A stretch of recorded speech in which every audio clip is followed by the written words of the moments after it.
Hi guys, Zach here with another Command & Conquer Red Alert video. In this game I'm playing a 2v2 match on the map The Hills of Eyes. I'm starting in the bottom middle position, playing as the Soviets. Now, for those of you who don't know this map is quite unusual. And there's a few aspects which make it unusual. You probably can see my stats a bit strange already. Building dogs. You'll never see me building dogs on other maps. Well, not usually anyway. Sometimes I've done it for grenadier rushes, but that's if I know the other team has grenadiers. But yeah, except for the very unusual circumstances, you'll never see me using dogs on other maps. And the reason I need to use dogs is this map has AI-controlled civilians in the middle. And what these civilians do is they're very, very strong. They run and attack your base, and they have things like nukes, Tesla, grenadiers, machine guns, stuff like that. And dogs can just eat them. But infantry will get absolutely wrecked.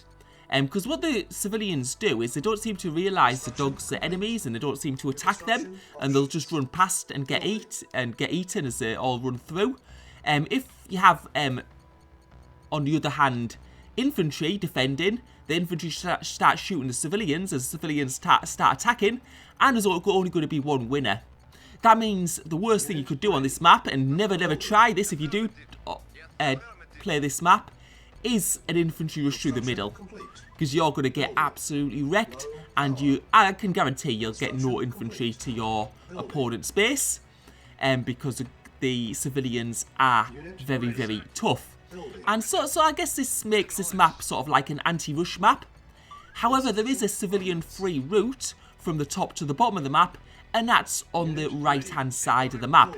And my teammate Matthias is playing there. He's playing as the Allies, because the Allies like to play there, because water is a very, very important thing in this game. And if you're not playing Allies, it's very hard to take control of the water, because submarines just don't do much when you're fighting against destroyers.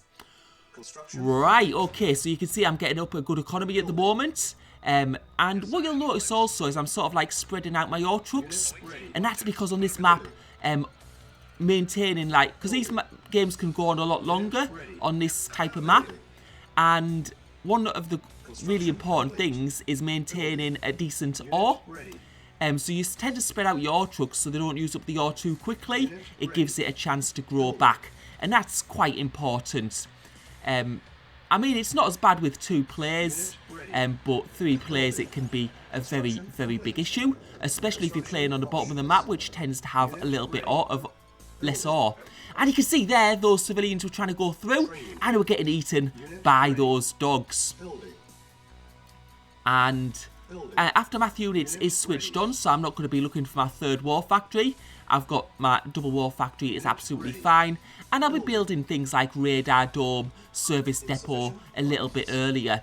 And a service depot is definitely something you want to build on this game, because sometimes opponents on maps like this like to use planes. And if you get your construction yard lost, you do want to be able to build another one from your war factories. So those are very important. Although at this point in the game, I'm not going to spend too much money on air defences, because there's no sign at the moment that our opponents are going to do an aerial assault. If we saw some spy planes, it might be an idea though. So we're going to have a look around, and I think this is about the time we can go for an attack. So we'll be going to go through the middle, along the top actually.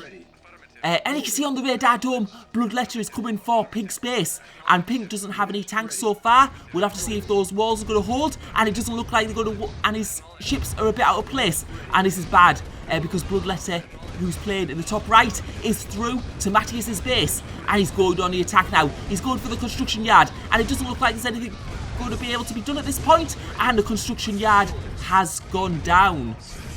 And now, I don't think Matthias has built a service depot, so he's not going to be able to build another MCV. So effectively, he's not going to be able to expand much more. And you can see the civilians have attacked my base from the right-hand side. So there wasn't enough dogs there. They somehow managed to sneak through. And I've lost a few buildings there, but Yes, there must have been a gap somewhere. I think you can see that dog was to the right, and I think they managed to get through that middle part. So we'll replace those dogs, and we're going to go for the attack now, because the most important thing now is to do a quick counter attack.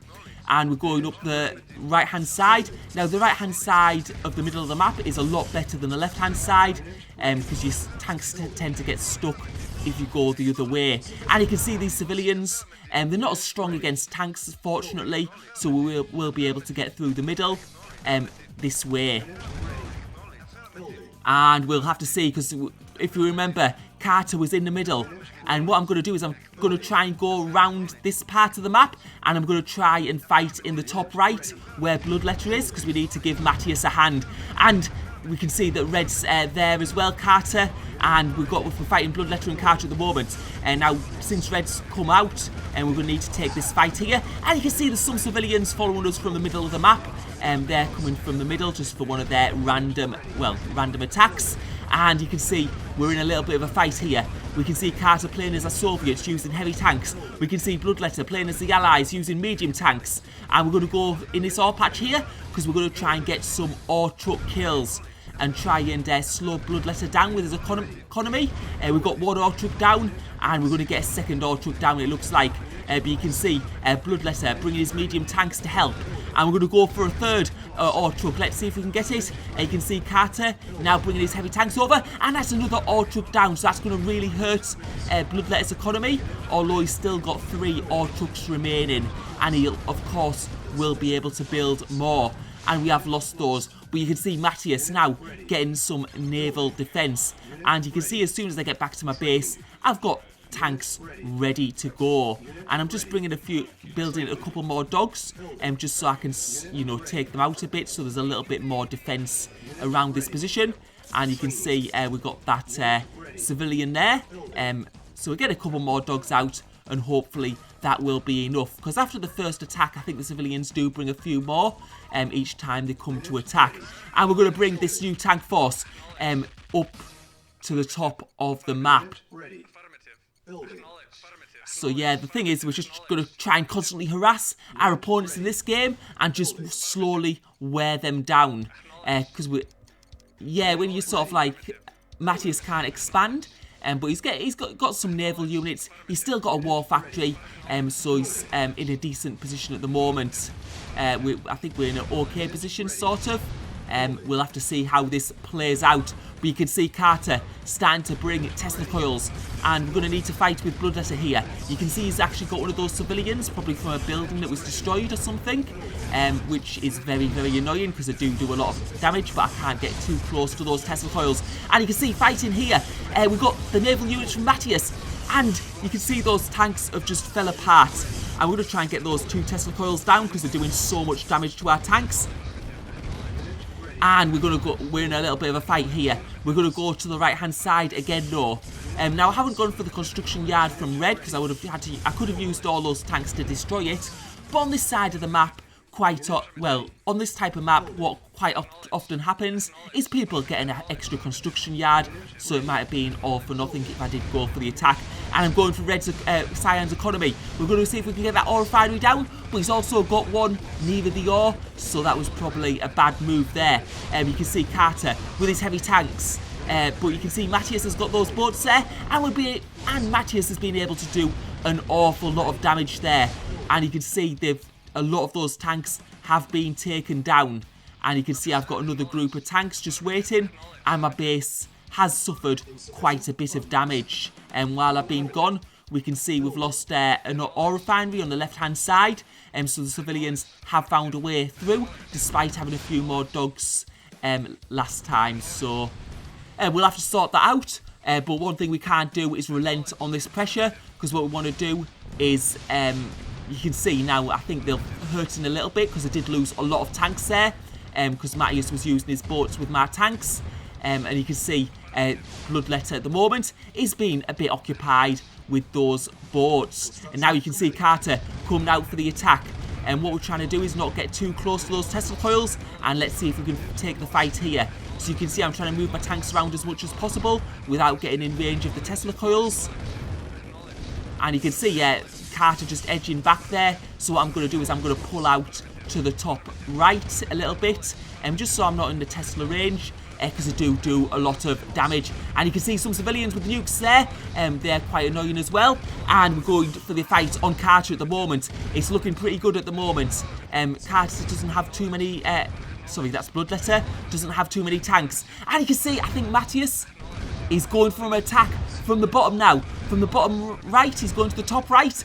And I think Matthias is going to be able to take Bloodletter here, because Bloodletter has used all his tanks trying to defend here. And now we're starting to set up our economy and get that back on track. And you can see, I think I can see on the radar dome, Matthias is tearing through Bloodletter's base.